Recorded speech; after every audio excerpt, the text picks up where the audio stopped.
se v dolini še rojeva jutro in ko se megla noče in noče razkaditi, so na planinskem domu na Zelenici že pripravljeni na prve goste. Vstanemo med 6 in pol 7, da je skoče ob 7 je uradno odprta. In kaj je tisto prvo, kar imate za ponuditi? Prvo je čaj, kakšni štrukli, štrudel. In že zjutraj morajo tudi poprijeti za kuhalnico, pripraviti 100 obrokov, 7 različnih jedi, ni mačji kašelj. Če pa kakšen golaž, ki se dlje časa, pa že zvečer prej. Vsak pa rok za to res prav pride. In ne boste verjeli, na Zelenici imajo celo okrepitve iz tujine, pa ne iz katerekoli države. I came from Czech Republic. Jan, prav ste slišali, iz države, kjer je najvišji vrh, Snežka, le slabih 70 metrov višji od Zelenice, ki bo do konca septembra za Lucy drugi dom. A ko jo vprašam, če tu obkrožena z vrhovi kaj pogreša, What I'm missing? mora prav pomisliti. Maybe some hamburger. Jan, planinski dom res ni restauracija, se pa najdejo tudi taki, ki vendarle imajo drugačna pričakovanja. Tudi se pridejo ljudje, ki želijo dunajski zrezek, pa jedi po naročilu, ampak tega žal tukaj ni, je bolj na žlico. Jošt planinsko kočo prevzame le za en teden na leto, Golaž pa štrukli. da si lahko njegov oče, oskrbnik, odpočije na morju. Kakšne nasvete ti je dal pred enim tednom? Kaj je rekel? Na svetu mi je dal, da moram paziti na red in čistočo, na denar, da bodo gosti zadovoljni.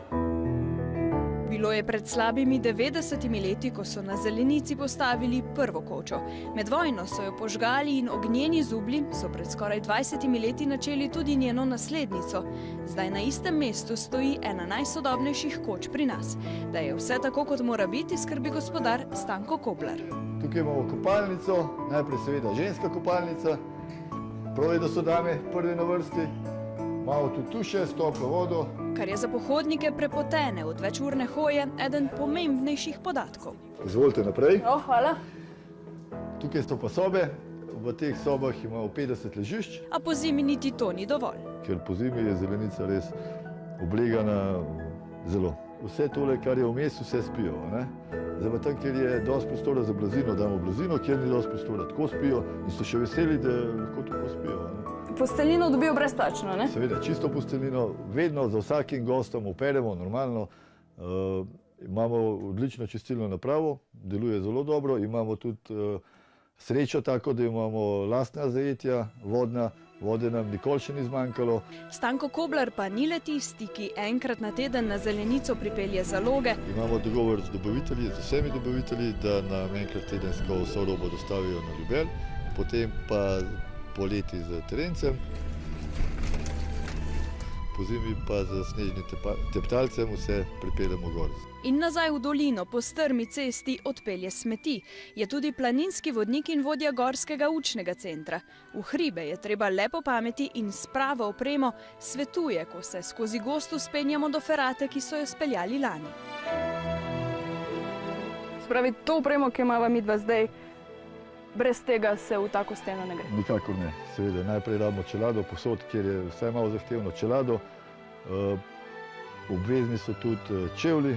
Čevelj mora biti z primernim podplatom, da prime na skalo, kot se reče po domač. Seveda plezalen pas, samovarovalni komplet, pa tudi plezalne rokavice, ker te zajle, če se malo bolj potegneš nano, tudi kakšno roko se poškodujejo. Medtem ko premagujeva 90-metrsko višinsko razliko, je v kuhinji planinskega doma že kot na mravlišču. Dober tek. In čeprav Lucy potoži, da poleg hamburgerja pogreša še nekaj, Here is not a lot of people who are speaking my language. je to očitno zanjo srečen dan. Lucy, can you come here later? They're from the same country as you. Le pladen odloži in že pozdravi. Mame, delajte se povidame.